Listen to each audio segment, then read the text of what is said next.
નમસ્કાર વિદ્યાર્થી મિત્રો, સદભાવના યુટ્યુબ ચેનલમાં આપ સૌનું સ્વાગત છે। આગળના વિડીયોમાં આપણે પોયમ 1 કમ્પ્લીટ કર્યું હતું। ત્યારબાદ આપણે જે આપણો ગ્રામરનો જે ટોપિક હતો ચેન્જ ધ ટેક્સ્ટ, એમાં આપણે જે આપણો છેલ્લો ટોપિક છે એ આપણે જોવાનો છે, ચેન્જ ધ એક્ટિવ અને પેસિવ। બરાબર, આપણો જે ટોપિક છે એક્ટિવ એન્ડ પેસિવ વોઇસ, એને કહેવાશે કર્તરી અને કર્મણી પ્રયોગ। ચલો, તો એક્ટિવ પેસિવની શરૂઆત કરીએ તે પહેલા એક્ટિવમાંથી પેસિવમાં ફેરવવાના નિયમો, બરાબર, અને પેસિવમાંથી એક્ટિવમાં બોર્ડની પરીક્ષામાં તમારે બે પ્રકારના પ્રશ્નો આમાંથી પૂછાઈ શકે છે। પહેલું તો કે એક્ટિવમાંથી પેસિવમાં પણ પેરેગ્રાફ પૂછાય છે અને પેસિવમાંથી એક્ટિવમાં પણ પૂછાય છે। બરાબર, તો શરૂઆતમાં આપણે પહેલા એમના નિયમો આપણે જોઈ લઈશું। બરાબર, તો અહીંયા છે નિયમો આપણા એક્ટિવમાંથી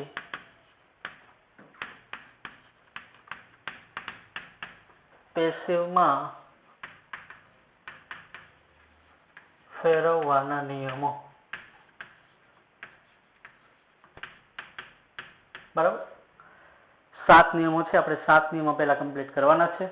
બરાબર, ત્યારબાદ આપણે બે કોષ્ટક જે આવશે બે કોષ્ટક પણ કમ્પ્લીટ કરીશું અને ત્યારબાદ આપણે સેન્ટેન્સ ઉપર જઈશું। બરાબર, તો એક્ટિવમાંથી પેસિવમાં ફેરવવાના નિયમો જે છે એમાં ટોટલ 7 નિયમો છે। 7 નિયમો આપણે ક્રમબદ્ધ જોઈશું, જેમ આપણું સેન્ટેન્સ ક્રિએટ થાય છે એટલે કે સેન્ટેન્સ જેમ વાક્ય બને છે એ પ્રમાણેના આપણે નિયમો જોઈશું। બરાબર, તો પહેલો જે નિયમ છે એ આપણો નિયમ છે કે કર્મને કર્તાના સ્થાને લઈ જવું। બરાબર, પહેલો નિયમ કર્મને કર્તાના સ્થાને લઈ જવું। જ્યારે વાક્ય આવશે ત્યારે તમને વધારે ખબર પડશે, અત્યારે આપણે પહેલા નિયમો જોઈ લઈએ। બીજો નિયમ છે કાળ પ્રમાણે ટુ બીનું રૂપ મૂકવું। બરાબર, બીજો નિયમ શું કહે છે?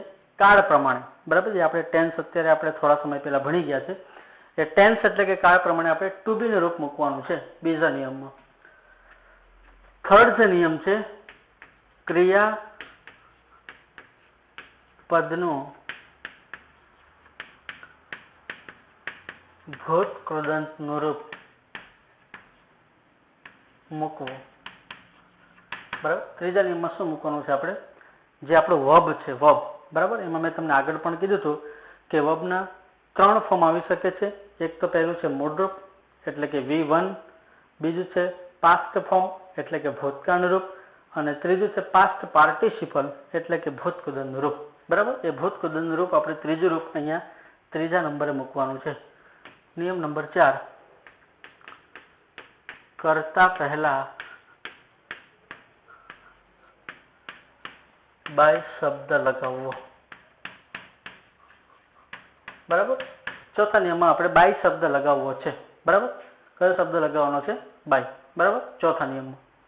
નિયમ નંબર 5 શું કહે છે? કર્તાને કર્મના સ્થાને લઈ જવું। બરાબર, પહેલો જે નિયમ હતો એ કર્મને કર્તાના સ્થાને લઈ જવાનું છે અને 5મો જે નિયમ છે એ આપણે કર્તાને કર્મના સ્થાને લાવવાનું છે। બરાબર, સેન્ટેન્સ આવશે ત્યારે તમને વધારે ખબર પડશે। નિયમ નંબર 6 અન્ય શબ્દ હોય તો છેલ્લે મૂકવા। બરાબર, અન્ય શબ્દ, બરાબર, જે ઓળખ દર્શક શબ્દો છે અથવા તો બીજા કોઈ પણ શબ્દ આવતા હશે અન્ય શબ્દો, એને આપણે મૂકવાના છે છેલ્લે। અને છેલ્લો નિયમ છે ચિહ્ન। બરાબર, કોઈ પણ ચિહ્ન આવતું હોય તો એને આપણે લાસ્ટમાં એટલે 7મા નિયમમાં છેલ્લે લખવાનું છે। બરાબર, તો આટલા પહેલા આપણે નિયમો છે ને કમ્પ્લીટ કરવાના છે। બરાબર, 7 નિયમો છે 7 નિયમો કમ્પ્લીટ કર્યા બાદ આપણે 2 કોષ્ટક જોવાના છે, બરાબર. ચાલો, તો કયું કોષ્ટક છે હું તમને અહીંયા દોરીને બતાવી દઈશ. જ્યાં સુધી આ કોષ્ટક તમારે કમ્પ્લીટ નહીં થશે ત્યાં સુધી એક્ટિવ પેસિવ તમારું કમ્પ્લીટ થશે નહીં, બરાબર. ચાલો જોઈ લો, આવી રીતે તમારે કોષ્ટક બનાવવાનું છે. જ્યારે પણ તમે નોટબુકમાં લખો ત્યારે આ પ્રકારે જ તમારે લખવાનું રહેશે, બરાબર. પહેલું જે ખાનું છે એમાં તમારે લખવાનું છે એક્ટિવ અને બીજા ખાનામાં લખવાનું છે પેસિવ, બરાબર. ચાલો, તો આમાં એક્ટિવમાંથી જ્યારે આપણે પેસિવમાં ફેરવતા હોઈએ કાં તો પછી પેસિવમાંથી જ્યારે આપણે એક્ટિવમાં લાવતા હોઈએ ત્યારે આ જે શબ્દ છે, આ કોષ્ટક છે, એનું આપણે ધ્યાનમાં રાખવાનું છે, બરાબર. ચાલો જોઈએ. તો પહેલા આઈ આવે છે, બરાબર. તો આઈ જ્યારે એક્ટિવમાં આવતું હોય અને એને આપણે જ્યારે પેસિવમાં ફેરવવાનું હોય ત્યારે એને આપણે કરી દેવાનું છે મી, બરાબર. અને પેસિવમાંથી જ્યારે આપણે એક્ટિવમાં લાવતા હોઈએ એટલે કે કર્મના સ્થાનેથી આપણે કર્તાના સ્થાને લાવીએ ત્યારે પણ આપણે આ ધ્યાનમાં રાખવાનું છે કે મી આવતું હોય તેનું આપણે કરવાનું છે આઈ. ઓકે, ચલો. ત્યારબાદ આવે છે વી. તો વીનું આપણે કરી દેવાનું છે અસ. ત્યારબાદ આવે છે યુ. યુનું રહેશે યુઝ, બરાબર. ચલો આગળ વધીશ. ત્યારબાદ છે હી. હીનું આપણે કરી દેવાનું છે હિમ. એના બાદ છે સી. સીનું આપણે કરવાનું છે હર. ત્યારબાદ છે ઈટ. ઈટનું કરવાનું છે આપણે ઈટ જ રહેશે. અને ત્યારબાદ ધે છે એનું આપણે કરવાનું છે ધેમ. ઓકે. અને કોઈ પણ પ્રકારનું નામ આવતું હોય, દાખલા તરીકે આપણે અહીંયા લઈએ રાહુલ, તો નામનું શું કરવાનું છે? આપણે નામનું નામ જ રાખવાનું છે. કોઈ પણ પ્રકારનું નામ આવતું હોય તો નામમાં કોઈ પણ પ્રકારનો આપણે ફેરફાર કરવાનો નથી, બરાબર. આ એક કોષ્ટક તમારે બરાબર યાદ રાખવાનું છે, બરાબર. આ 2 કોષ્ટક તમારે, આના પછી એક કોષ્ટક આવશે બીજું ટેન્સ વાળું કોષ્ટક આવશે આખું, બરાબર. પહેલા તમારે નિયમો યાદ રાખવાના છે. નિયમો યાદ રાખ્યા બાદ આ એક કોષ્ટક છે કે એક્ટિવમાંથી તમે પેસિવમાં ફેરવો ત્યારે, અને પેસિવમાંથી જ્યારે એક્ટિવમાં લાવવાનું હોય ત્યારે પણ તમારે આ જે કોષ્ટક છે એ ખૂબ જ મહત્વનું છે, બરાબર. ચાલો, તો હવે આ કોષ્ટક જે છે, બરાબર, એના બાદ બીજું એક કોષ્ટક આવશે, 3જા નંબરનું કોષ્ટક, બરાબર. એ પણ આપણે જોઈશું. એના પહેલા ફરીથી એકવાર તમને હું કહી દઉં કે આપણા જે એક્ટિવમાંથી પેસિવમાં જ્યારે ફેરવીએ ત્યારે આ 7 નિયમો છે, બરાબર. આ 7 નિયમો તમારે કમ્પ્લીટ કરવાના છે. અને આ નિયમો જે છે એ આપણે જેમ જેમ વાક્ય બનાવતા જઈએ એમ વાક્ય ક્રમશઃ છે. ક્રમશઃ એટલે એક પણ એક, બરાબર. આ જે નિયમો છે, નિયમો જો કદાચ તમારા આડાઅવડા થઈ જશે તો વાક્ય તમારું ખોટું પડશે, બરાબર. એટલા માટે શું કરવાનું છે કે જેમ નિયમો તમે અમુક ગ્રામર જોઈ લેશો તો ગ્રામરમાં તમને આ નિયમો આ પ્રમાણે આપેલા નથી, બરાબર. આ મારા જાતે ક્રિએટ કરેલા છે, જાતે બનાવેલા વાક્યો છે કે જેમ જેમ આપણે વાક્ય લખતા જઈએ, જેમ જેમ આપણા નિયમો કમ્પ્લીટ હોય તેમ તેમ વાક્ય તમારું બનતું જશે. જો નિયમો તમારા આડાઅવડા થશે તો વાક્ય ખોટું પડવાની શક્યતા છે, બરાબર. તો આ 7 નિયમો તમારે કમ્પ્લીટ કરવાના છે. 7 નિયમો બાદ આ એક નાનકડું કોષ્ટક છે, આને પણ તમારે કમ્પ્લીટ કરવાનું છે કે જ્યારે તમે એક્ટિવમાંથી પેસિવમાં ફેરવો છો તો આઈનું તમારે કરી દેવાનું છે મી. વીનું કરવાનું છે અસ. યુનો યુઝ રહેશે. હીનું થઈ જશે હિમ. સીનું થઈ જશે હર. ઈટનું થઈ જશે ઈટ. ધેનું થઈ જશે ધેમ. અને કોઈ પણ પ્રકારનું જો નામ આવતું હોય તો નામનું તમારે નામ જ રાખવાનું છે, બરાબર. આટલું વસ્તુ કમ્પ્લીટ થઈ ગયા બાદ આપણે જે 3જું કોષ્ટક છે એ સૌથી મહત્વનું છે, કારણ કે 3જું જે કોષ્ટક છે એ ટેન્સ વાળું કોષ્ટક છે, બરાબર. કે આપણે 7 ટેન્સ, ટોટલ આપણે 7 ટેન્સથી ભણવાનું છે. અને એક વસ્તુ આવશે મોડલ ઓક્ઝિલરીઝ, એટલે કે મોડલ એટલે કોઈ પણ કેન, શુડ, મસ્ટ, માઇટ, આ બધા મોડલ કહેવાય, બરાબર. તો આ 7 કાળ પ્લસ એક મોડલ ઓક્ઝિલરીઝથી આપણે આટલું શીખવાનું છે, બરાબર. તો ક્યારે તમને એક્ટિવમાંથી પેસિવના વાક્ય આવડશે? તો પહેલું શું છે, નિયમો તમારે કમ્પ્લીટ યાદ રાખવાના છે ક્રમશઃ. અને આ એક કોષ્ટક તમારે કમ્પ્લીટલી યાદ રાખવાનું છે, બરાબર. ત્યારબાદ આપણે આગળ વધીશું કે આના પછીના જે આપણું જે કોષ્ટક છે એ સૌથી મહત્વનું છે, કાળવાળું કોષ્ટક છે, બરાબર. એવું લાગે તો તમારે ક્યારે પણ આને સ્ક્રીનશોટ લઈ લેવું, બરાબર, કે જેથી કરીને જ્યારે તમે વાક્યો જ્યારે બનાવતા હોય ત્યારે તમને આનું વધારે ખબર પડશે. ઓકે, ચાલો તો આગળ વધીશું. હવે જે કોષ્ટક આવે છે એ સૌથી મહત્વનું છે, બરાબર. ચાલો તો એમાં પણ આપણે જેવી રીતના પેલું નાનું કોષ્ટક આપણે બનાવ્યું હતું એ પ્રમાણે જ બનાવવાનું છે, બરાબર, એક્ટિવ અને પેસિવની જેમ. હવે બરાબર જોજો. અને હવે જે આટલું કોષ્ટક આવશે એ આપણે થોડા દિવસ પહેલા આપણે જે ચેન્જ ધ ટેન્સમાં આપણે જે 7 કાળ ભણ્યા હતા એ 7 ટેન્સ આમાં ખૂબ જ ઉપયોગી છે. એક્ટિવ અને પેસિવ છેલ્લે રાખવાનું કારણ શું છે? તો કે એક્ટિવ અને પેસિવ એટલા માટે મેં છેલ્લે રાખ્યું છે કારણ કે એમાં બધા જ જે કાળ છે બધા જ કાળનો પ્રયોગ આમાં થાય છે, બરાબર. અને આને જો કદાચ આપણે પહેલા લઈ લઈએ તો શું થાય, તો આપણને ટેન્સ થોડા ઘણા ઓછા આવડતા હોય તો આ જે એક્ટિવ અને પેસિવ છે એમાં તકલીફ પડી શકે છે. એટલા માટે મેં શું કર્યું કે પહેલા આપણે ટેન્સ ચલાવી દીધા અને ટેન્સ ચલાવ્યા બાદ આપણે છેલ્લે એક્ટિવ પેસિવ લીધું, જેથી કરીને તમને કાળ કમ્પ્લીટ હોય. અને જેને કાળ આવડતા હોય, સ્વાભાવિક રીતે જેને કમ્પ્લીટ બધા જ કાળ આવડતા હોય એમાં જે જરૂરી છે, બરાબર, મેં તમને દરેક કાળમાં જરૂરી શબ્દ લખાવ્યો તો એ જરૂરી ખૂબ જ જરૂરી છે. એટલા માટે કહું છું કે એની જે વાક્ય રચના છે, એની જે રચના છે એ રચના જ આમાં કામ લાગવાની છે. જોજો કઈ રીતના. હવે તો અત્યારે જેમ કોષ્ટક બનાવ્યું હતું એમ આપણે કોષ્ટક બનાવી દઈશું, બરાબર. જ્યારે તમે નોટબુકમાં પણ લખો ત્યારે આ મેથડનો જ તમારો ઉપયોગ કરવાનો રહેશે. આવી રીતે બરાબર તમારે મધ્યમાંથી કોષ્ટક બનાવી દેવાનું, બરાબર. ચાલો આ જે ખાનું છે એમાં આપણે લખીશું એક્ટિવ અને બીજા ખાનામાં લખીશું આપણે પેસિવ, બરાબર. ચાલો આવી રીતે. ઓકે, ચાલો હવે આપણે આગળ વધીશું કે એક્ટિવ અને પેસિવ આપણે કેટલા રીતથી કઈ કઈ રીતે આપણે શીખવાનું છે એનું હું તમને કોષ્ટક બારીકાઈથી સમજાવી દઈશ, બરાબર. જ્યારે પણ તમે કોઈ પણ કાળ આવતો હોય ત્યારે કોષ્ટકમાં તમે એક્ટિવ અને પેસિવની રચના તમે જોઈ શકો, બરાબર.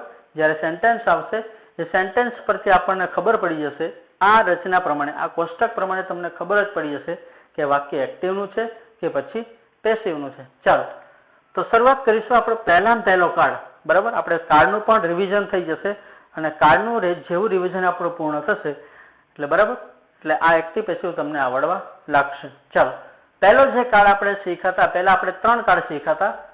સિમ્પલ કાળ હતા 3. સિમ્પલ કયા? તો કે simple present tense, simple past અને સિમ્પલ ફ્યુચર. આ પહેલા 3 ટેન્સથી આપણે જોઈએ.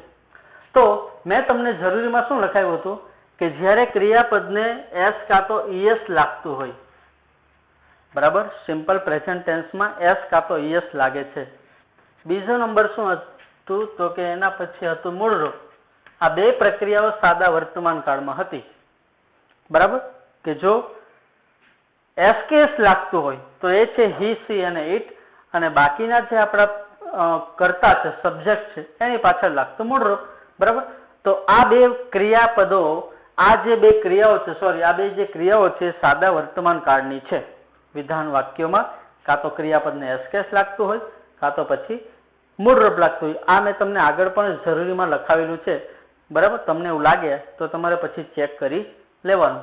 ત્યારબાદ શું છે તો કે નકાર અને પ્રશ્નાર્થ વાક્યો આવતા. ત્યારે આપણે શું કરતા તો કે નકાર પ્રશ્નાર્થમાં આપણે ડુ ડઝ નો ઉપયોગ કરતા, બરાબર. ડુ ડઝ નો ઉપયોગ કરતા કેવા વાક્યોમાં? પ્રશ્નાર્થ અને નકાર વાક્યોમાં, બરાબર. જ્યારે પણ તમે પ્રશ્નાર્થ વાક્યો કાં તો નકાર વાક્યો હોય, ડુ ડઝ નો તમે ઉપયોગ કરો ત્યારે શું ધ્યાનમાં રાખવાનું છે તો ડુ ડઝ ની સાથે હંમેશા શું આવતું? મૂળરૂપ. આ વિધાન વાક્ય રચના છે એટલે કે એક્ટિવની વાક્ય રચના છે. હવે જો તમને કોઈ પણ એક્ટિવના વાક્યોમાં આવા પ્રકારના કોઈ પણ ચિહ્ન, શબ્દો કાં તો કોઈ પણ પ્રકારની નિશાની તમને જોવા મળે, દાખલા તરીકે કોઈ પણ ક્રિયાપદને એસ લાગેલું હોય કાં તો ઈએસ લાગેલું હોય અથવા તો મૂળરૂપ આપેલું હોય, નકાર પ્રશ્નાર્થમાં ડુ ડઝ આપેલું હોય અને ડુ ડઝની સાથે જો મૂળરૂપ આવતું હોય ત્યારે તમારે પેસિવમાં ફેરવો ત્યારે તમારે શું યાદ રાખવાનું છે? તો કે મેં તમને બીજા નંબરે લખાવ્યું હતું આપણા નિયમોમાં કે ટુ બીના કાળ પ્રમાણે ટુ બીનું રૂપ આપણે મૂકવાનું છે. તો હું અહીંયા તમને ટુ બીના રૂપ જ લખાવું છું. બરાબર? તો સિમ્પલ પ્રેઝન્ટ ટેન્સ હોય તો એમ, ઇઝ અને આર ટુ બીના રૂપો જ્યારે તમે મૂકો છો ત્યારે આ ત્રણમાંથી કોઈ પણ એક વસ્તુ આવશે. બરાબર? એક વસ્તુ આવશે અને એમ ઇઝ આર પ્લસ એની સાથે લાગશે V3. V3 એટલે શું? મેં તમને થોડા સમય પહેલા જ કીધું કે આપણે ત્રણ પ્રકારના રૂપો આવી શકે છે. પહેલું છે V1, V2 અને V3. V1 એટલે મૂળરૂપ, V2 એટલે ભૂતકાળનું રૂપ અને V3 એટલે ભૂતકુદનનું રૂપ. એ ત્રીજું રૂપ તમારે મૂકવાનું છે. બરાબર? પેસિવની રચના એવી છે કે જેમાં ભૂતકુદનના રૂપ વગર ક્યારે પણ પેસિવ રચના બનતી નથી. એટલે આ વસ્તુ ફરજિયાત છે. બરાબર? V3 નું રૂપ તમારે ફરજિયાત મૂકવું પડશે. ચાલો, આ થયો પહેલો ટેન્સ. દરેક ટેન્સમાં તમને હું કહી દઉં કે દરેક ટેન્સમાં આપણે 5 પ્રકારના વાક્યો આવશે. બરાબર? હવે આ સાદો વર્તમાનકાળ છે તો સાદા વર્તમાનકાળના 5 વાક્યો આવશે અને 5 અલગ હશે. પહેલું વાક્ય વિધાનનું હશે, બીજું વાક્ય નકારનું હશે, ત્રીજું વાક્ય પ્રશ્નાર્થનું હશે, ચોથું વાક્ય WH પ્રશ્નાર્થી હશે અને છેલ્લું જે વાક્ય છે હુ થી પ્રશ્નાર્થ. કારણ કે દરેકની વાક્ય રચનામાં કાંઈ થોડું શું થાય છે? ચેન્જીસ થતો રહે છે. એટલે દરેક પ્રકારના જે આ દરેક કાળ છે દરેક કાળમાં 5 પ્રકારના વાક્યો આવશે. બરાબર? આપણે શું યાદ રાખવાનું છે કે એક્ટિવમાં આવું આવતું હોય તો પેસિવમાં આપણે બીજો જે નિયમ છે કાળ પ્રમાણે ટુ બીના રૂપમાં આ ધ્યાનમાં રાખવાનું છે. બરાબર? એ વાક્ય આવશે ત્યારે તમને વધારે ખબર પડશે. Okay, next. તો સેકન્ડ નંબરે કયો કાળ છે? તો કે સિમ્પલ પાસ્ટ ટેન્સ હતો. અને સિમ્પલ પાસ્ટ ટેન્સમાં જરૂરી શું હતું? તો કે એમાં જરૂરી હતું ભૂતકાળનું રૂપ.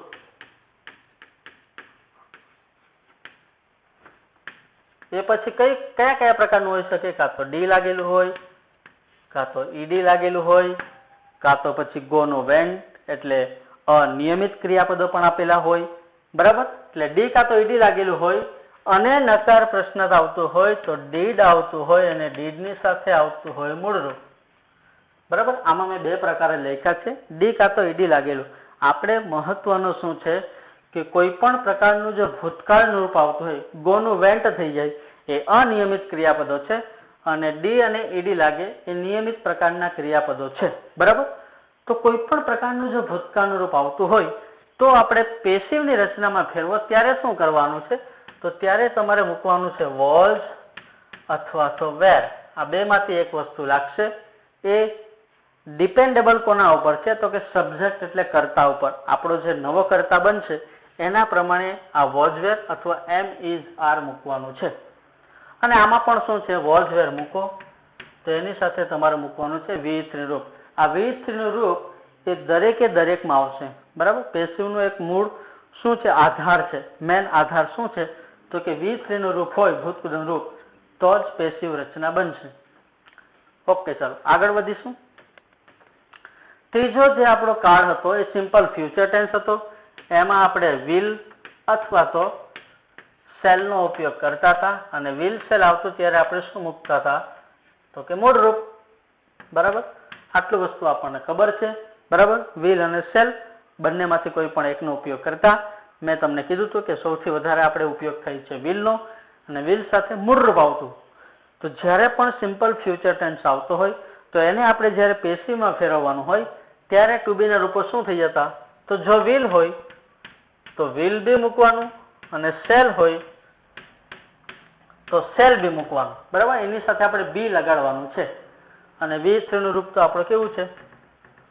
રેગ્યુલર છે. V3 નું રૂપ તમારે મૂકવું પડશે. આ થયા આપણા 3 સિમ્પલ ટેન્સ. બરાબર? આને તમારે બરાબર યાદ રાખવાના છે. બરાબર?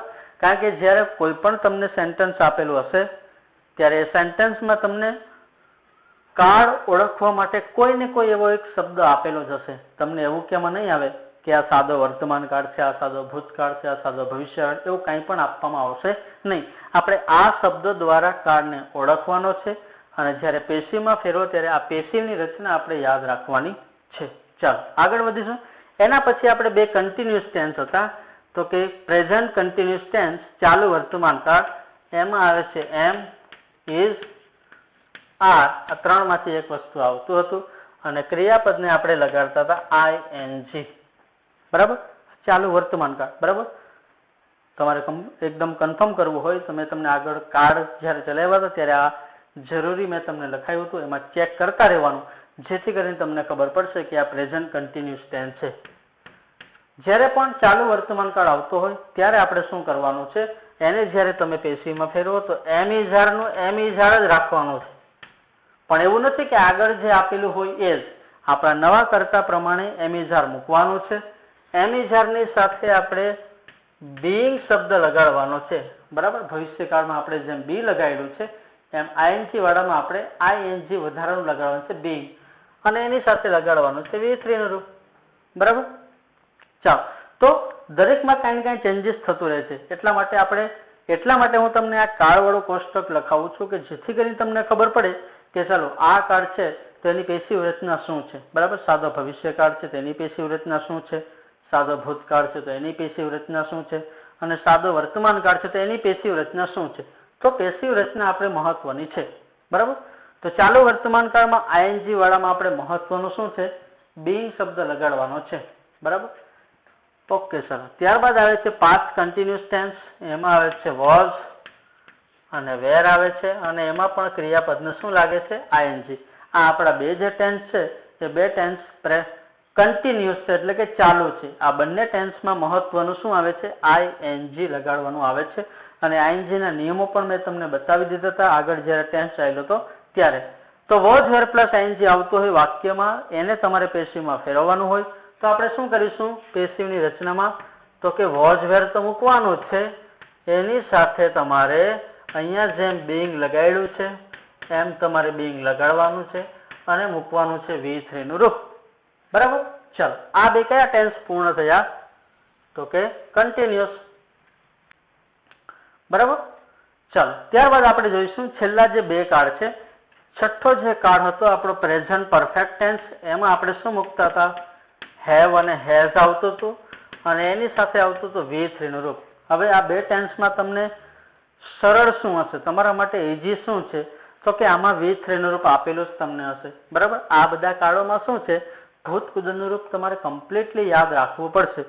જ્યારે છેલ્લા જે બે ટેન્સ છે એમાં એમ પણ આપણે શીખી જ ગયા છે કે હેવ હેઝની સાથે ભૂતકૃદનું રૂપ જ આવે છે. બરાબર, તો આમાં તમને નિયમ જ માત્ર આવડતા હોય તો પણ આ બે પ્રકારના જે ટેન્સ છે એમાં તમને આખા વાક્યો પેશીમાં ફેરવતા આવડી જશે. જ્યારે આ બધામાં શું છે, નિયમો સાથે તમારે ભૂતકૃદના રૂપો પણ પાકા કરવા પડશે. ચાલો, તો હેવ હેઝ પ્લસ V3 જો વાક્યમાં આવતું હોય તો એને આપણે જ્યારે પેશીમાં ફેરવીએ ત્યારે શું પરિવર્તન થાય છે, તો હેવ હેઝ નું હેવ હેઝ આપણે મૂકવાનું જ છે નવા કર્તા પ્રમાણે, એની સાથે આપણે મૂકવાનું છે બીંગ.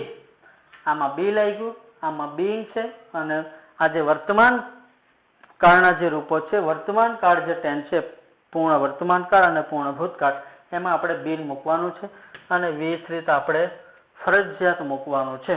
આ થયો પૂર્ણ વર્તમાન કાળ. બરાબર, ચાલો, ત્યારબાદ આપણે છેલ્લો જે કાળ છે પૂર્ણ ભૂતકાળ, એમાં આપણે શું મૂકતા, તો કે હેડ પ્લસ V3 આપણે લગાડતા.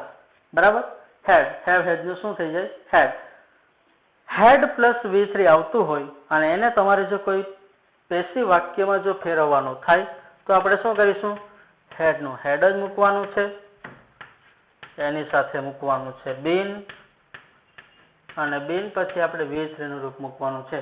તો આપણા જે 7 ટેન્સ છે એ 7 ટેન્સ આપણે ભણવાનું છે. બરાબર, તમે જોઈ શકો છો 3 સિમ્પલ ટેન્સ છે, 2 કન્ટિન્યુઅસ છે અને 2 પરફેક્ટ ટેન્સ છે. બરાબર, તો દરેક પ્રકારના જે ટેન્સ છે એમાં દરેક પ્રકારમાં 5-5 પ્રકારના વાક્યો આવશે, મેં તમને કીધું જ છે. બરાબર, 5 પ્રકારના. એટલે એક્ટિવ અને પેસિવ આપણે જે 5 વાક્યો શીખ્યું છે ને એટલે આપણું સંપૂર્ણ એક્ટિવ પેસિવ કમ્પ્લીટ થઈ જશે. બરાબર, ચાલો, તો આ 7 કાળ ઉપરાંત આપણે બીજું શું શીખવાનું છે, તો કે આ ઉપરાંત આપણે મોડલ ઓક્ઝિલરીઝ. બરાબર, 8મા નંબરે આપણે જોવાનું છે મોડલ. મોડલની સાથે હંમેશા શું આવશે, મૂળરૂપ. બરાબર, હવે મોડલ કયા કયા છે એ તમને કહી દઉં. દાખલા કે can, could, will, shall, should, must, might, may આ બધાને મોડલ તરીકે ઓળખવામાં આવે છે, મોડલ ઓક્ઝિલરીઝ. તો મોડલની સાથે એક્ટિવના વાક્યોમાં હંમેશા મૂળ રૂપ જ આવે, પણ એને જ્યારે તમે પેસિવમાં ફેરવો છો તો જે પણ પ્રકારનું મોડલ આવતું હોય, દાખલા તરીકે તમને વાક્યમાં મસ્ટ આપેલું છે તો આપણે પેસિવમાં પણ મસ્ટનું મસ્ટ જ મૂકવાનું છે. કોઈ પણ પ્રકારનું મોડલ હોય, મોડલનું મોડલ જ મૂકવાનું છે. દાખલા તરીકે અહીંયા આપણે મૂકી દઈએ, જે પણ પ્રકારનું મોડલ હોય મોડલ મૂક્યું. મોડલ પછીનું શું છે તો કે એના પછી આપણે બી લગાડવાનું છે, બરાબર, અને બી લગાડ્યા બાદ આપણે મૂકવાનું છે V3 નું રૂપ, બરાબર. આટલું વસ્તુ તમારે ધ્યાનમાં રાખવાનું છે કે જ્યારે પણ V3 તમે મૂકો તો પેસિવની રચના જોઈ, કારણ કે મોડલ એવા છે ઓક્ઝિલરીઝ કે જેની સાથે હંમેશા મૂળ રૂપ જ આવે, પણ ક્યારે પેસિવની ક્યારે V3 નું રૂપ આવી શકે કે જ્યારે માત્ર ને માત્ર પેસિવની રચના હોય ત્યારે. તો આપણે 8-7 કાર્ડ અને એક મોડલથી આપણે એક્ટિવ અને પેસિવની રચના જોવાની છે, બરાબર. હવે હું તમને કહી દઉં કે જ્યાં સુધી તમારે 7 નિયમો પ્લસ પેલું એક નાનું કોષ્ટક હતું સર્વનામવાળું, એ સર્વનામવાળું કોષ્ટક, અને ત્યારબાદ આ ટેન્સ વાળું કોષ્ટક જ્યાં સુધી જેને પણ કમ્પ્લીટ ન થાય એને એક્ટિવમાંથી પેસિવમાં ફેરવતા આવડશે નહીં. એટલે પહેલા શું જરૂરી છે કે આ 3 વસ્તુ તમે કમ્પ્લીટ કરો અને ત્યારબાદ આપણે વાક્યોની પ્રેક્ટિસ કરીશું. ત્યારબાદ દરેકમાં 5-5 પ્રકારના વાક્યો આવશે. દરેકે દરેક કાર્ડ અને મોડલના 5-5 વાક્યો બાદ આપણે શું કરીશું તો કે આપણે એના પેરેગ્રાફ બોર્ડમાં કઈ રીતના પ્રશ્ન પૂછાય છે, બોર્ડ ટાઈપ પ્રશ્નો કયા આવે છે એ પ્રશ્નો આપણે જોઈશું, બરાબર. એટલે તમારે પહેલા શું કરવાનું છે કે તમારી નોટબુકમાં આટલું વસ્તુ પહેલા કમ્પ્લીટ લખી નાખવાનું છે. લખાઈ ગયા બાદ તમારે શું કરવાનું છે, બધું તમારે કમ્પ્લીટ કરવાનું છે. ત્યારબાદ જ તમને વાક્યો આવડશે.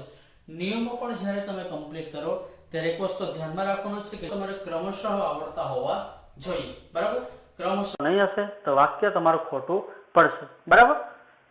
ઓકે સર, આટલું વસ્તુ પહેલા કમ્પ્લીટ કરો. ત્યારબાદ આપણે જ્યારે મળીશું ત્યારે આપણે આના દરેકના 5-5 પ્રકારના વાક્યો આપણે જોઈશું. ઓકે.